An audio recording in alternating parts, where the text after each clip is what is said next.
Hi hello welcome to Haripriya's media. మాజీ మంత్రి BRS MLA Harish Rao గురువారం ఆసక్తికర వ్యాఖ్యలు చేశారు.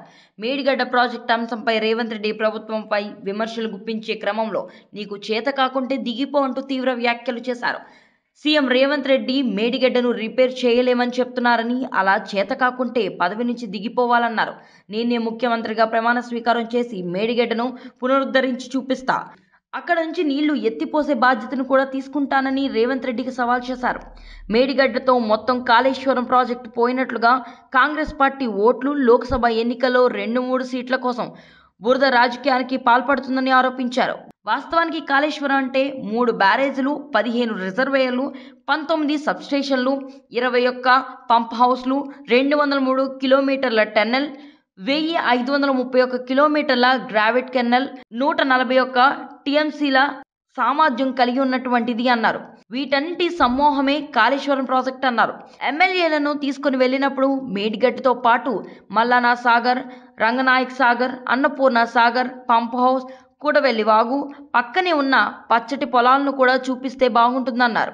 కానీ సీఎం రేవంత్ రెడ్డి కోడిగుడ్డుపై ఈకలు పీకినట్లుగా వ్యవహరిస్తున్నారన్నారు. తెలంగాణకు కాళేశ్వరం వరప్రదాయిని అన్నారు.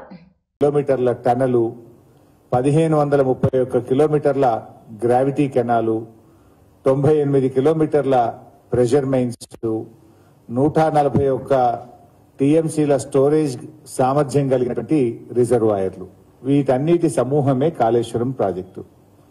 మీరు మేడిగడ్డకు శాసనసభ్యులు తీసుకుపోయినప్పుడు పొంగ మల్లన్న సాగర్నో, రంగనాయక్ సాగర్నో, అన్నపూర్ణ సాగర్నో, పంప్ హౌజులనో, గలగల గోదావరి నీళ్లు బారుతున్న కూడవెల్లి వాగునో, ఆ పక్కనే పచ్చటి పొలాలను చూయిస్తే కూడా బాగుండేది కదా. అంటే మీరేంటంటే కోడిగుడ్డు మీద ఈకలు పీకిన చందంగా బురద రాజకీయాలకు ఈరోజు కాంగ్రెస్ పార్టీ ముఖ్యమంత్రి గారు ప్రయత్నం చేస్తా ఉన్నారు. ఇలా కాళేశ్వరం ప్రాజెక్టు గురించి మీరు ఎంత తక్కువ చేసి మాట్లాడినా కూడా అది ముమ్మాటికి తెలంగాణకు వరప్రదాయిని. మీరెంత దుష్ప్రచారం చేసినా కూడా ఇది కాళేశ్వరం ప్రాజెక్ట్ అనేది డెఫినెట్ గా రేపటి తెలంగాణ ప్రజలకు, ఈ రాష్ట్రానికి జీవధార. ఇప్పటిదాకా అదే చెప్పినా కదా బైసాం. ఇప్పుడు కాళేశ్వరం ఫలితాలు ఏందో చెప్పినా కదా. ఎన్ని జిల్లాలకు త్రాగునీరు వచ్చింది, ఎన్ని చెరువులు నిండినాయి, ఎంత మత్స్య సంపద పెరిగింది, ఎంత పంట పండింది. గతంలో రాష్ట్రంలో 94 లక్షల మెట్రిక్ టన్నుల వడ్లు పండితే ఇవాళ 3 కోట్ల మెట్రిక్ టన్నుల వడ్లు పండినాయి. మ్యాజిక్ చేస్తానో మంత్రం వేస్తానో పంట పండుతుందా? 3 కోట్ల మెట్రిక్ టన్నుల పంట ఎందుకు పండుతుంది? వాళ్ళకి ఏమైందంటే మా ప్రభుత్వానికి మంచి పేరు వచ్చింది కనుక దాని మీద బుర్ర జల్లాలి, ఏదో ఒక రకంగా మాకు ఒక చెడ్డ పేరు తెచ్చి ప్రజల్లో అనుమానాలు కలిగించేటువంటి ఒక దుష్ప్రచారానికి వాళ్ళు పాల్పడతా ఉన్నారు.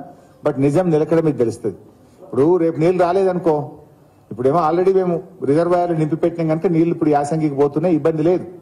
రేపు వచ్చే వానకాలం, వచ్చే యాసంగి నీళ్లు రాలేదనుకో, కేసీఆర్ ఉండగా నీళ్లు వచ్చినాయి ఇప్పుడు ఎందుకు వస్తలేవు అని ప్రజలు ఆలోచించారా? Thank you.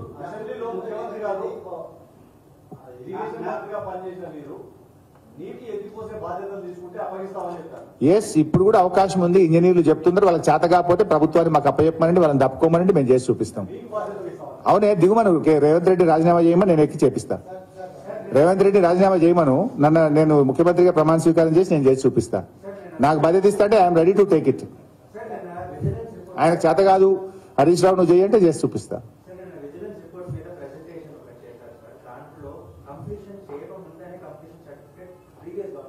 See, then I have to see the report. That's why I am telling you, whatever the action you want to take, you take. Whoever is responsible, you take the action. But రైతుల్ని ఇబ్బంది పెట్టకు, రైతులకు నష్టం కానీయకు, పునరుద్ధరణ చర్యలు చేయండి అంటున్నాం. You are at liberty to take action. అంచనాలు పెరిగినాయి అంటున్నారు. అసలు 2007లో కాంగ్రెస్ పార్టీయే ముందు ప్రాణహిత చేవెళ్లకు ఆ రోజు మీరు జీవో ఇచ్చారు. 17,000 కోట్ల రూపాయలతో మీరు జీవో ఇచ్చారు. ప్రాణహితకు మేము ప్రాజెక్టు చేపడుతున్నాం, 17,000 కోట్ల రూపాయలతో మేము ఈ ప్రాజెక్టు పనులు చేస్తామని 2007లో మీరు జీవో ఇచ్చారు. 2008కి ఏం చేసినారు? ఒక్క సంవత్సరం లోపలనే దాన్ని 38,500 కోట్లకు పెంచినారు. ఒక ఏడాది లోపలనే ఎందుకు పెరిగింది? మరి ఏ పనులు చేయకుండానే 17,000 38,500 కోట్లకు ఎందుకు అయింది? మళ్ళా ఒక్క సంవత్సరంలోగానే ఇదే కాంగ్రెస్ ప్రభుత్వం సిడబ్ల్యూసికి 40,000 కోట్ల రూపాయలతో డిపిఆర్ పంపించింది. అంటే 17,000 కోట్లను 40,000 కోట్లకు మరి ఆ రోజు పెంచి మీరు సిడబ్ల్యూసికి ప్రతిపాదన పంపింది నిజం కాదా? మరి ఆ రోజుకు ఈ రోజుకి ఎంత మార్పు వచ్చింది? ఆనాడు కేవలం 14 టీఎంసీల రిజర్వాయర్లు ఉంటే ఇవాళ 141 టీఎంసీల రిజర్వాయర్ల సామర్థ్యంతో కాళేశ్వరం కట్టాం. 50 టీఎంసీల మల్లన్న సాగర్ ఉంది, 16 టీఎంసీల కొండపోచమ్మ సాగర్ ఉంది, 3 టీఎంసీల రంగనాయక సాగర్ ఉంది, 3.5 టీఎంసీల అన్నపూర్ణ రిజర్వాయర్ ఉంది. మరి రిజర్వాయర్లు కట్టాలంటే భూసేకరణ ఉంటది, ఆ గ్రామాల ప్రజలకు R&R బెనిఫిట్స్ ఇవ్వాల్సి ఉంటది, నష్టపరిహారం ఇవ్వాల్సి ఉంటది. అవన్నీ మరి 14 టీఎంసీలు ఎక్కడ, 141 టీఎంసీలు ఎక్కడ? 3 బ్యారేజీలు, 3 పంప్ హౌజులు, నీటి సామర్థ్యం పెంచి, ఆయకట్టు పెంచి, స్థిరీకరణ పెంచి, చెరువులకు అనుసంధానం చేసినప్పుడు ప్రాజెక్ట్ కాస్ట్ పెరగదా? మరి మీరు ఏం చేసిందని 17,000కి 40,000 కోట్లు చేసింది ఆ రోజు? 2 ఏళ్ల లోపలనే 17,000 కోట్ల నుంచి 40,000 కోట్లకు పెంచింది మీ కాంగ్రెస్ ప్రభుత్వమే కదా. అంటే మీరు బురద రాజకీయాలకు పాల్పడి ప్రభుత్వం మీద బురద జల్లాలనేటువంటి ఒక అవాస్తవాలను ప్రచారం చేసే ప్రయత్నం చేస్తా ఉన్నారు. ఇక్కడ 3 విషయాలు మళ్ళీ నేను చెప్పే ప్రయత్నం చేసేది ఏంటంటే, ఒకటి, కాళేశ్వరం ఆయకట్టు 98,000 ఎకరాలనే సత్యదూరమైన విషయాన్ని ప్రచారం చేస్తున్నారు.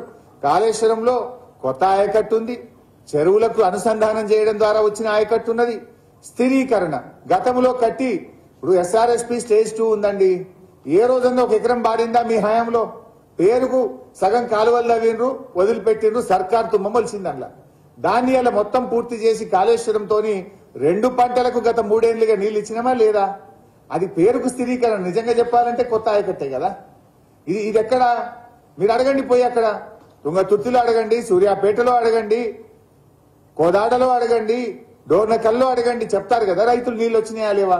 కాంగ్రెస్ ప్రభుత్వ హయాంలో ఎందుకు రాలేదు, కేసీఆర్ గారు వచ్చినాక ఎందుకు వచ్చినాయి, ఇది ఆ ప్రాంత రైతులకు తెలియదా? దాస్తే దాచే నిజం అబద్ధమా? ఇది దాస్తే దాచే నిజం కాదు కదా, అబద్ధం కాదు కదా. ప్రజలకు తెలుస్తుంది స్పష్టంగా ఏది నిజం ఏది అబద్ధమని. ఆ రైతులను అడిగితే చెప్తారు కదా. నీళ్ళు వచ్చింది నిజం. అదే విధంగా ఆయకట్టుకు నీళ్లు రాలి. మరి మీరు కల్వకుర్తిలో, నెట్టంపాడులో, భీమాలో ఎందుకు ఇయ్యలే? గత తెలుగుదేశం కాంగ్రెస్ ప్రభుత్వాలు 15 ఏళ్లు సాగదీసి ప్రాజెక్టుల పేరు మార్చి పెండింగ్ ప్రాజెక్టులను పేరు పడ్డది. మీ హయాంలో ఈ 4 ప్రాజెక్టుల కింద కల్వకుర్తి, నెట్టంపాడు, భీమా, కోయిల్ సాగర్ లిఫ్ట్ 4 కింద కలిపి మీరు ఇచ్చిన ఆయకట్టు 27,300 ఎకరాలు. మేము వచ్చిన తర్వాత 6,36,700 ఎకరాలకు నీళ్లు ఇచ్చాం. మరి ఇది ఆయకట్టు కాదా? 6 లక్షల ఎకరాలు కొత్తగా యాడ్ కాలేదా? మీరు కూడా చేయండి. మేము అన్ని పూర్తి చేసినాం, 90% పనులు పూర్తి చేసినాం. మీరు మిగతా బ్యాలెన్స్ వర్క్ చేస్తే కాలువల ద్వారా నీళ్లు ఇవ్వచ్చు కదా. కానీ మీరు ఏదో ఇంత ఖర్చు పెట్టే 97,000 వచ్చింది అని ఒక దుష్ప్రచారం చేస్తున్నారు. ఇలా వరద కాలువ ఎంత అద్భుతమైంది. వరద కాలువ గతంలో 3 ఏళ్లు 4 ఏళ్లు చుక్క నీళ్లు లేక బండలు తేలినాయి. కానీ వరద కాలువను నిండు కుండలాగా మార్చి, వరద కాలువ కింద 2 పక్కల ఇటు జగిత్యాల, కొరుట్ల, మెట్పల్లి, చొప్పదండి, కరీంనగర్, 4 అటు ఆర్మూరు, బాల్కొండ 4-5 నియోజకవర్గాలకు వరద కాలువ వర ప్రదాయనైంది కాళేశ్వరం వల్ల. రివర్స్ పంపింగ్ పెట్టి వరద కాలువను నిండు కుండలాగా మార్చినాం. దాని ఫలితాలు కొన్ని వేల లక్షల ఎకరాల రైతులకు నీటి ఊటల ద్వారా ప్రత్యక్షంగా పరోక్షంగా వరద కాలువ ద్వారా మేలు జరిగింది. అదేవిధంగా మన అప్పర్ మానేరులో మొత్తం బండలు తేలినాయి, పగుళ్లు పెట్టిన బీడుపడ్డ అప్పర్ మానేరు అడుగు చూసినాం. కానీ అలా అప్పర్ మానేరులో మండు టెండల్లో కూడా మత్తడి దుంకుతుందంటే కాళేశ్వరం వల్ల కాదా? పోయి అడుగుని ముస్తాబాద్ మండలంలో రైతులను అడిగితే అప్పర్ మానేరుకి వచ్చిన నీళ్లు ఎక్కడి, గతంలో ఎందుకు రాలే, ఇప్పుడు ఎందుకు వచ్చినాయంటే కాళేశ్వరం ప్రాజెక్టుతో వచ్చినాయని అక్కడ రైతులు చెప్తారు కదా, నేను చెప్పడం కాదు కదా. అప్పర్ మానేరు, ముస్తాబాదు, గంభీరరావుపేట ప్రాంత రైతులను అడిగితే చెప్పరా నీళ్ళు ఎక్కడి నుంచి వచ్చినాయో? అది నిజం కాదా? అంటే ఇవన్నీ ఏదో దాచేస్తే మేము దాయగలుగుతామనేటువంటి రీతిలో ఒక దుష్ప్రచారాన్ని జరిపేటువంటి ప్రయత్నం కాంగ్రెస్ పార్టీ చేస్తా ఉంది. అంటే ఒకటి, కాళేశ్వరం ఫలితాలను ఒకవైపు త్రాగునీరు ఇచ్చాం, ఇంకొక వైపు సాగునీరు ఇచ్చాం. సాగునీరు 3 రకాలుగా ఇచ్చాం. డైరెక్ట్గా ఇచ్చాం, చెరువుల కింద ఇచ్చాం, స్థిరీకరణ ద్వారా ఇచ్చాం. కానీ దీన్ని చెప్పకుండా దాచేసే ప్రయత్నం చేస్తా ఉన్నారు. కాళేశ్వరం అంటే ఒక మేడిగడ్డ మాత్రమే అన్నట్టు మొత్తం కాళేశ్వరం పోయింది అనేటువంటి ఒక దుష్ప్రచారానికి ఏదో పార్లమెంట్ ఎన్నికలను దృష్టిలో పెట్టుకొని దుష్ప్రచారానికి పాల్పడతా ఉన్నారు. గతంలో ఇటువంటి సంఘటన ఏది జరగనే లేదు ఈ రాష్ట్రంలో అని, ఈ దేశంలోనే ఇది జరగనటువంటి జరిగిందని ఒక చెప్పేటువంటి ప్రయత్నము చేస్తా ఉన్నారు. సో ఇవన్నీ విషయాలు ప్రజలకు తెలవాల్సిన అవసరం ఉంది. ఫైనల్ గా కూడా మేము చేసే అప్పీల్ ఏంటంటే, దయచేసి పునరుద్ధరణ చర్యలు వెంటనే చేపట్టండి, నిపుణుల సహాయం తీసుకోండి. ఇంకోటి, ఏ ఎంక్వైరీ అయినా వేయండి, తప్పు చేసిన వారి మీద చర్య తీసుకోండి. అది నేను శాసనసభలోనే డిమాండ్ చేసిన. దానికి మేమేం భయపడేది లేదు. తప్పు చేయనప్పుడు మాకు ఎటువంటి భయం లేదు, ఎందుకంటే మేము తప్పు చేయలేదు. ఏదైనా టెక్నికల్ గా సాంకేతికంగా సమస్య ఏందో తెలుసుకునే ప్రయత్నం చేయండి. ఇప్పుడు దాదాపు 2 నెలలు దాటి 3 నెలలకు వచ్చింది, ఇంకా మీరు కోడిగుడ్డు మీద ఈకలు బీక్కుంటా బురద చల్లుకుంటూనే ఉంటారా? ఇది వర్కింగ్ సీజన్ కదా. ఈ టెక్నికల్ గా ప్రాబ్లం ఏందో తెలుసుకోండి, సమస్యలు తెలుసుకోండి, పరిష్కారం కనుక్కోనండి, యుద్ధ ప్రాతిపదికన పనులు చేయండి, దోషులను కఠినంగా శిక్షించండి. దానికి మేము వద్దనట్లేదు. కానీ మీరు ఎంతసేపు ఏం చేయాలో ముందుకు పోకుండా అదేదో సినిమా చూపించినట్టుగా చూపించండి. మరి మొత్తం చూపించింది. రాండి, మల్లన్న సాగర్ చూపింది, కొండపోచమ్మ చూపింది, రంగనాయక సాగర్ చూపింది, హల్దీ వాగు చూడండి, కుడవెల్లి వాగు చూడండి, నిండిన చెరువులు చూడండి. అవన్నీ ఎందుకు చూపించరు? మలకపేట ఎందుకు చూపించరు? అంటే మీరు కేవలం ఒక భూతద్దంలో పెట్టి మా మీద బురద జల్లే ప్రయత్నంలో మీరు ఉన్నారు. కానీ ప్రజలకు వాస్తవాలు తెలుసు. తెలవదా? ఇలా మెదక్ జిల్లాలో కాళేశ్వరం ఫలితం అందుకున్న దుబ్బాక, సిద్దిపేట, గజ్వేల్, నర్సాపూర్, మెదక్ ఆ జిల్లా రైతులకు తెలవదా? సిరిసిల్ల రైతులకు తెలవదా? అదే విధంగా మరి కోదాడ, సూర్యాపేట, మరి అదే విధంగా తుంగతుర్తి, నర్సంపేట, డోర్నకల్లు, మరి మహబూబాదు, పాలకుర్తి, కేసముద్రం ఆ రైతులకు తెలవదా? గతంలో ఎందుకు రాలే? కాళేశ్వరం వచ్చినాకనే ఎందుకు నీళ్లు వచ్చినాయో ఆ రైతులను అడిగితే చెప్పరా? సో ఇవన్నీ వాస్తవాలు ప్రజలకు తెలుసు. మీరు అనవసరంగా మా మీద బురద జల్లడం మాని పరిపాలన మీద దృష్టి పెట్టండి. ఇలా శాసనసభలో కూడా ఎంతసేపు మాకు మైక్ ఇయ్యరు, మా గొంతు నొక్కే ప్రయత్నం చేస్తారు.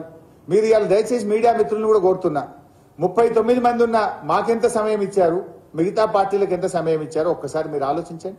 తీయండి, సభ రికార్డులు చూడండి. ఇవాళ గౌరవనీయులు పెద్దలు శ్రీహరి గారు మాట్లాడితే ఎన్నిసార్లు అడ్డం తలిగారు, ఎన్నిసార్లు ఆయన ఇబ్బంది పెట్టే ప్రయత్నం చేసినారు. మరి ఇతర పార్టీ సభ్యులు మాట్లాడినప్పుడు మీరు ఎంత ఇంటరప్షన్ ఉన్నది, వారికి ఎంత సమయం ఇచ్చారో కూడా ఒకసారి పరిశీలించాలని చెప్పి కూడా నేను జర్నలిస్టులను, మీడియా మిత్రులను, రాష్ట్ర ప్రజల్ని కూడా కోరుతా ఉన్నాను. Thank you.